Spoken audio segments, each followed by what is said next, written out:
시청자 여러분 안녕하십니까? 뉴스데일리 베스트 시작합니다. 드디어 오늘 윤석열 대통령이 일본을 방문합니다. 첫날 일정은 11시 45분에 하네다 공항에 도착한 뒤 제1한국인을 격려하는 오찬 자리를 먼저 가지게 되고요. 오후 4시 40분쯤 총리 관저에 도착할 예정입니다. 4시 40분에 총리 관저에 들어가면서 내부 복도에서 자유대의 사열을 받을 예정이고, 이후 4시 50분부터 두 정상은 일부 소수만 배석한 채 정상회담을 시작하고 5시 15분부터는 확대 정상회담에 들어갈 예정입니다. 급하게 방문을 일정을 잡는 바람에 국빈 방문이 아닌 실무 방문의 형태로 정상회담을 진행하지만 총리 관저에서 자위대 사열을 받는 등 국빈급 예우를 받는 것으로 알려졌습니다. 참고로 기시다 총리가 취임한 이후에 일본에는 아직 국빈 방문을 한 정상은 없습니다. 윤 대통령의 방일과 정상회담은 2011년 12월 당시 이명박 대통령 이후 12년 만인데요. 다자간 외교회의 참석자 방일에 일본 총리와 면담을 가진 적은 있었지만 양국 정상회담의 형태를 가진 것은 12년 만입니다. 이런 가운데 한미일이 강하게 밀착하는 것을 극도로 싫어하고 경계하는 북한이 오늘 ICBM으로 추정되는 장거리 탄도미사일을 동해상으로 발사했습니다. 일방위성에 따르면 정점 고도는 6,000km를 넘어섰으며 비행시간은 약 1시간 10분에 달했다고 하는데, 그래서 한미를 동시에 겨냥했다는 분석이 나오고 있습니다. 북한의 이런 도발 탓으로 윤 대통령은 출국을 앞두고 긴급 국가안전보장회의를 열어야 했는데, 이 자리에서 윤 대통령은 북한의 무모한 도발은 분명한 대가를 치를 것이라며 강력한 경고 메시지를 내놓았습니다.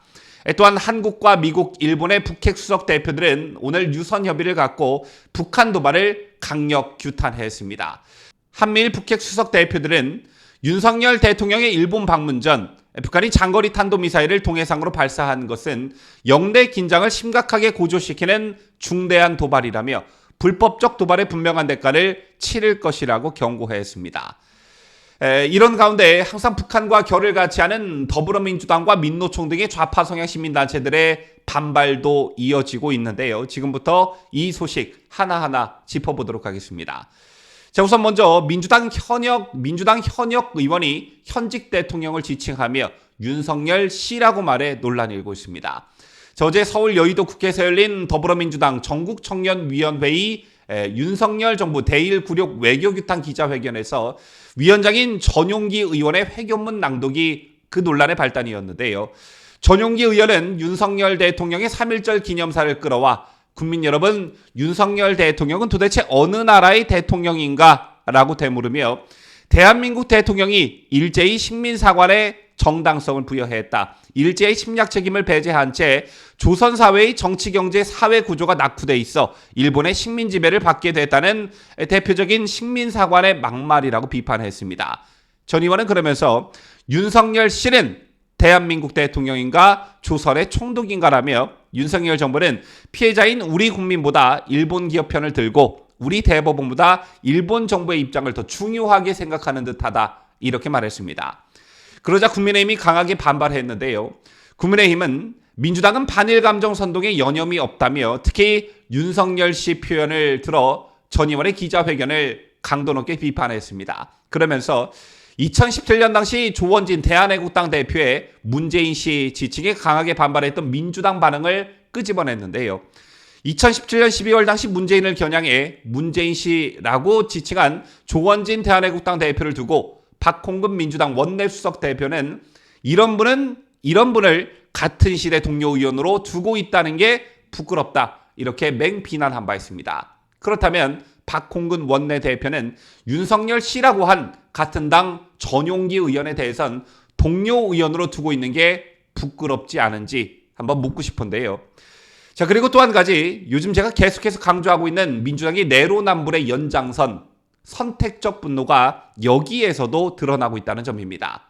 한번 전용기 의원에게 묻고 싶은데요. 앞서 전해드린 기자회견에서 전용기 의원은 윤 대통령에게 윤석열 씨는 대한민국 대통령인가 조선의 총독인가 라고 말했습니다. 이런 전 의원의 논리대로라면 오사카성을 배경으로 기념사진을 찍은 문재인은 도대체 뭐라고 불러야 할까요?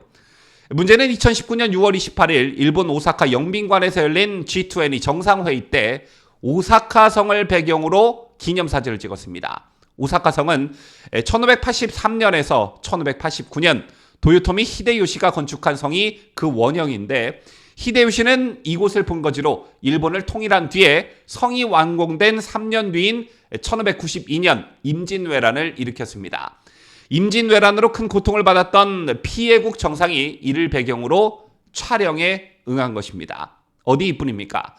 자, 그날 오사카성에서는 G20 정상들을 위해 과거 제국주의를 찬양했던 초세 노무라 만사이를 계승한 노무라 만사이의 연극이 있었는데, 그걸 김정숙 씨와 함께 문재인은 즐겁게 관람했습니다.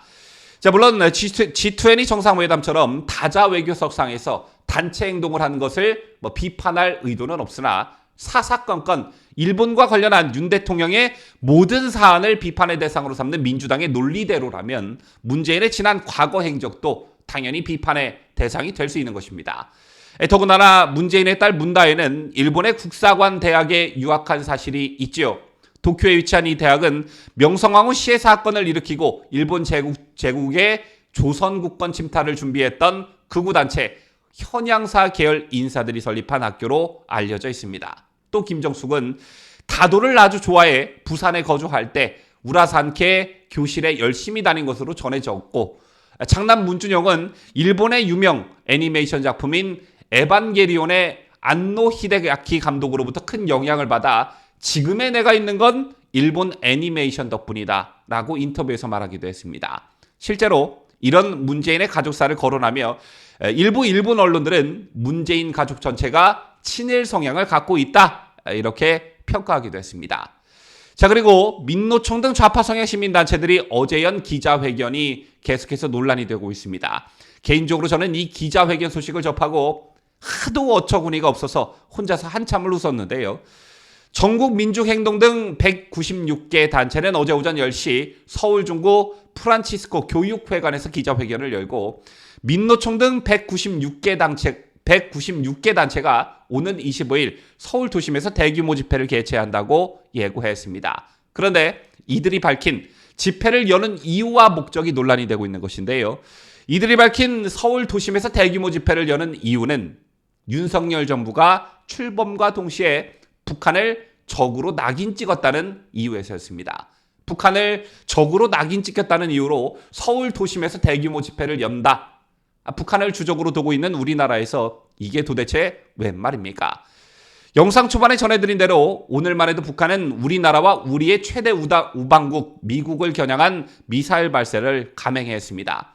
이런 북한을 적으로 낙인 찍는 일은 너무나 당연한 일이고, 주적 개념 차원과 군사적 차원에서도 이는 너무나 당연한 것인데, 국군 통수권자인 대통령이 북한을 적으로 낙인 찍었다고 서울 도심에서 한국 사람들이 대규모 집회를 연다는 겁니다. 이런 게 바로 해외 토픽감이 아니고 뭐겠습니까? 제발 좀 정신 좀 차리길 바라겠습니다. 지금까지 저는 자유대한민국을 수호하는 뉴스데일리 베스트 민앵커였습니다.